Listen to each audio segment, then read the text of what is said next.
युक्ति 17 कश्मीर, पद्य मतलब पोयम। वीरेंद्र मिश्र ने एक कविता लिखी है जिसमें वो कश्मीर का सौंदर्य मतलब कि कश्मीर की सुंदरता, उसकी खूबसूरती के बारे में बात कर रहे हैं। कश्मीर में फूलों के गार्डन बहुत सारे हैं, वो पहाड़ी इलाका है, वहाँ पे बर्फ गिरता है, वहाँ पे तूफानी हवा चलती है, वहाँ पे शिकारा नाव चलती है, वहाँ की फेमस कुछ जगहें हैं। ये सब चीज़ों को उन्होंने ये पोएम के अंदर ले लिया है। एक एक लाइन के अंदर सब चीज़ उन्होंने कवर की है। ठीक है, इधर ध्यान सबका। ये तो देखो कश्मीर के सौंदर्य का वर्णन किया हुआ है। सौंदर्य का मतलब होगा सुंदरता। अब उन्होंने सबसे पहले कश्मीर के लिए 3 नाम दिए हैं। पहला, कश्मीर को फूलों की घाटी कहा गया है। घाटी का मतलब होता है मैदान, खुली जगह जहाँ पर सिर्फ बगीचे हो और फ्लावर्स बहुत बहुत ज्यादा हो, उसको कहेंगे फूलों की घाटी। दूसरा, नावों की नगरी। वर्मा का आंसर मोस्ट इंपॉर्टेंट। कश्मीर को कौन सी नगरी कहा गया है?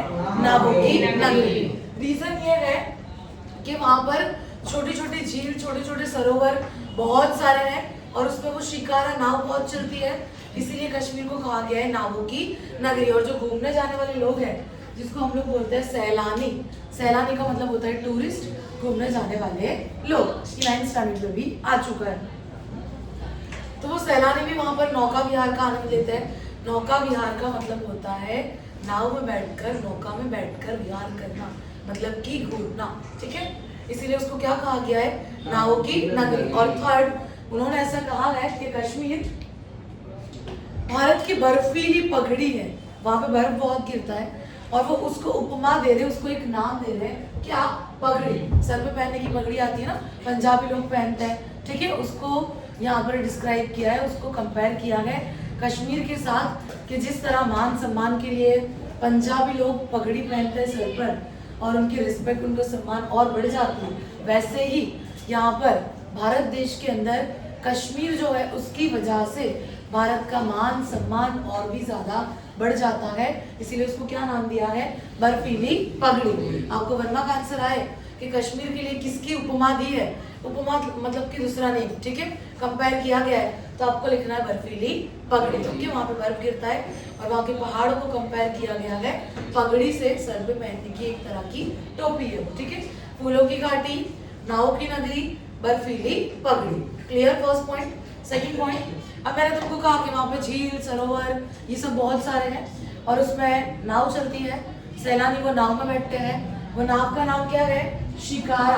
वो नाव का नाम क्या है? शिकारा। लंबी नाव जो कश्मीर में बहुत ज्यादा फेमस है, सैलानी वहां पर जाते हैं तो वो नाव के अंदर सवारी करते ही है।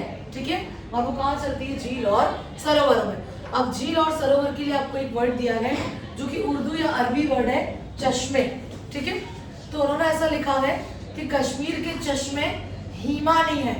हिमानी, हिम मतलब क्या होगा? बर्फ। हिम मतलब क्या? बर्फ। ठीक है, चश्मे हिमानी है, हिम का मतलब बर्फ होगा और वो हिमानी वर्ड इसीलिए यूज कर रहे हैं कि इन झील और सरोवर का पानी बर्फ के जैसा ठंडा होता है, इसीलिए उन्होंने लिखा है कि वहाँ के चश्मे कैसे है? हिमानी। और सैलानी शिकारा में बैठकर नौका विहार का आनंद लेते हैं और जब शिकारा में बैठते हैं तब पूरे कश्मीर का जो सौंदर्य है, कश्मीर के जो बगीचे हैं, कश्मीर के जो लोग घूम रहे हैं, वहाँ के जो पहाड़ी इलाके हैं, वो सबकी परछाई नजर आती है झील और सरोवर के अंदर। शिकारा में बैठते हैं तब, और इससे और भी ज्यादा कश्मीर की खूबसूरती बढ़ जाती है।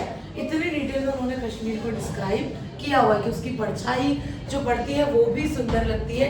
बाग बगीचे जो है, पहाड़ जो है, वो सब की परछाई किस में पड़ती है? झील और सरोवर में। और जो नौका विहार कर रहे हैं, जो सैलानी शिकारा में बैठे हैं, वो ये पूरे वातावरण का आनंद लेते हैं। नेक्स्ट पॉइंट, बगीचों के बारे में बात की है कि वहां पर एक बगीचा है जो कि बहुत ज्यादा फेमस है, जिसका नाम है Shalimar. Verma answer most important, कौन सा बाग वहाँ का प्रसिद्ध है?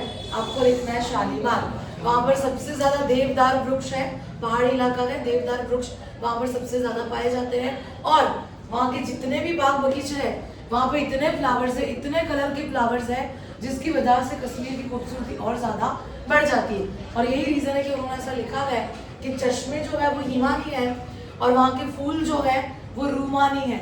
रूमानी का मतलब होगा मखमली, कोमल। ठीक है, रूमानी मतलब क्या? मखमली, कोमल। तुमको याद रखना होगा चश्मे कैसे है? हिमालय। और फूल कैसे? रुमाली। ये एक 1 मार्क आंसर है तुम्हारा। और वही बगीचों में, वही जंगलों में, इलाकों में ऐसे जहाँ पर फ्लावर्स है, जहाँ पे घास के मैदान है, वो सब जगहों पर तितलियां और टिटहरियां, टिटहरी एक तरह की टिड्डे जैसी होती है जो तितलियों की तरह ही दिखती है, ये दोनों भी फुल स्पीड में घूम रहे होते हैं। ऐसा लगता है कि वो दोनों के बीच रेस लगी है, वो दोनों के बीच होड़ लगी हुई है। ये सब उन्होंने डिस्क्राइब किया है किसके बारे में? शालीमार बगीचे के बारे में, वहाँ के बाग बगीचों के बारे में, कि वहाँ के फूल कैसे गए? रुमाली। फूल कैसे गए? रुमाली। ठीक है। और वही जंगलों में, वही बगीचों में तितली और टिटहरी के बीच होड़ लगी हुई है। ठीक है। और वहाँ पे कौन से वृक्ष सबसे ज्यादा है? देवदार वृक्ष सबसे ज्यादा पाए जाते हैं। उसके बाद नेक्स्ट मोस्ट इम्पोर्टेंट, अब इसमें वो इतने हार्ड वर्ड यूज करते हैं, वो ऐसा कह रहे हैं कि कश्मीर में जब सूरज निकलता है और सूरज की पहली किरण वहाँ की जमीन पर पड़ती है, तो वो अपने हिसाब से लिख रहे हैं कि किस तरीके से वो कौन सी जगह पे वो पड़ रही है। तो उन्होंने एक वर्ड यूज किया है बजरी। बजरी का मतलब होगा झील और सरोवर के किनारे वो जो पत्थर वाली जगह होती है ना, छोटे छोटे पत्थर होते हैं, उसको कहा गया है बजरी। पत्थरों वाला रास्ता कहाँ पर? झील और सरोवर के किनारे। तो वो ऐसा लिख रहे हैं कि भोर की किरण है, भोर मतलब सुबह, भोर मतलब क्या? सुबह। सूर्य की किरण है मालिन की तरह डलिया में भरकर बजरी पर बिखर रही है। अब डलिया मतलब वो दलिया खाने वाला नहीं, ये डलिया का मतलब होता है बांस की बनाई हुई टोकरी, बांस की बनाई हुई छबड़ी। तो उन्होंने ऐसा इमेजिन किया है कि वहां पर जो पहली किरण निकलती है भोर की, सुबह की, वो डलिया में भरकर मलिन की तरह बजरी पर बिखर रही है। वातावरण बहुत ही ज्यादा सुंदर और सुहावना लगता है, ये उन्होंने डिस्क्राइब किया है। नेक्स्ट, वहाँ की प्रसिद्ध चीजें हैं। पहली, अमरनाथ की गुफा। मोस्ट इम्पोर्टेंट ऑब्जेक्टिव कि भाई अमरनाथ की गुफा कहाँ है? कश्मीर में। या फिर कश्मीर में कौन सी गुफा है? तो आएगा अमरनाथ। सेकंड, वहाँ का सरोवर जिसका नाम है शेषनाग। कौन सा सरोवर? शेषनाग। कौन सा सरोवर? शेषनाग। और तीसरा, जैसे दुनिया के अंदर लैला मजनू की प्रेम कथा फेमस है, वैसे कश्मीर के अंदर बिल्हड़ की प्रेम कथा फेमस है। ऑब्जेक्टिव में आ सकता है किसकी? आपको ऑप्शन दिए होंगे, लैला मजनू, हीर रांझा, बिल्हड़। आपको क्या लिखना है? बिल्हड़। ठीक है, याद रखना। कश्मीर में किसकी प्रेम कथा फेमस है? बिल्हड़ की। ओके, क्लियर ये पॉइंट? अमरनाथ की गुफा है, शेषनाग सरोवर है और बिल्हड़ की प्रेम कथा फेमस है। क्लियर? ये ऑब्जेक्टिव आ सकते हैं तुमको अमरनाथ के बारे में और बिल्हड़ की प्रेम कथा के बारे में, और शेषनाग सरोवर एक फिल इन द ब्लैंक है। ओके, नेक्स्ट, अब उन्होंने वहाँ की हवा को भी डिस्क्राइब किया है। वो ऐसा कहते हैं कि वहाँ पे कुछ इलाके ऐसे हैं जो कि बहुत सुनसान है, लोग रहते ही नहीं, क्योंकि वहाँ पर तूफानी हवा बहुत चलती है, वहाँ पर बर्फ बहुत ज्यादा गिरता है। वो ऐसी जगह जो रहने के लायक है ही नहीं। और कुछ इलाके ऐसे जहाँ पर बहुत ज्यादा बस्ती है। तो ये जो तूफानी हवा है, इसकी जो आवाज है, ये दोनों को मिलाती है, सुनसान इलाके को और बस्ती को, ये दोनों को एक रखने का काम वो तूफानी हवा करती है।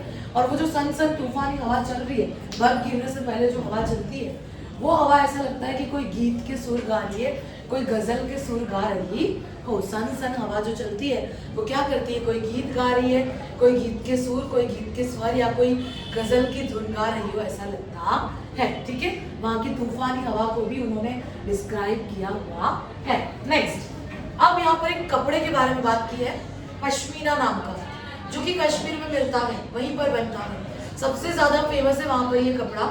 और वो ऐसा कहते हैं कि कश्मीर के अंदर पश्मीना राष्ट्र ध्वज लहरा रहा है। मतलब कि वहां पर जो हमारा राष्ट्र ध्वज बना है वो कौन से कपड़े से बना है? पश्मीना से। ओके, और वो राष्ट्र ध्वज हमारे क्या है भाई? जान है, हमारा सम्मान है, हमारी शान है। तो यहाँ पर मैंने लिखा है कि राष्ट्र ध्वज को वो क्या बता रहे? शान, मान और प्राण। और ये जो पश्मीना राष्ट्र ध्वज है, हमें इसकी रक्षा करनी है कश्मीर के अंदर, क्योंकि हमारे खूबसूरत कश्मीर पर, हमारे सुंदर कश्मीर पर दुश्मनों की नजर है। तो उनसे हमें हमारे राष्ट्र ध्वज की रक्षा करनी है, कश्मीर के लोगों की सुरक्षा करनी है। ऐसे सुंदर कश्मीर को हम कभी भी दुश्मनों को देने वाले नहीं। हार्डवर्ड्स देख लो। सैलानी का मतलब होता है टूरिस्ट, यात्री। नौका विहार, नौका में बैठ के घूमना। ठीक है। शिकारा, लंबी नाव जो कश्मीर में चलती है। डलिया का मतलब होगा बांस की बनाई हुई टोकरी, ठीक है, जो वहां पर मिलती है। भोर मतलब सुबह, सुबह की किरणें मलिन की तरह डलिया में भरकर किस पर बिखरती है? बजरी पर। बजरी कौन सी जगह को कहा गया है? झील के किनारे जो पत्थरों वाला रास्ता होता है उसको कहा। पश्मीना वहां का कपड़ा है सबसे फेमस। रुमानी मतलब कि मखमली, कोमल। चश्मे मतलब झील, सरोवर, और वो चश्मों का पानी कैसा है? हिमानी। और रोड रेस किसके बीच लगी है बगीचों के अंदर? तितली और टिटरियों के बीच। क्लियर? चलो डाइजेस्ट निकालो।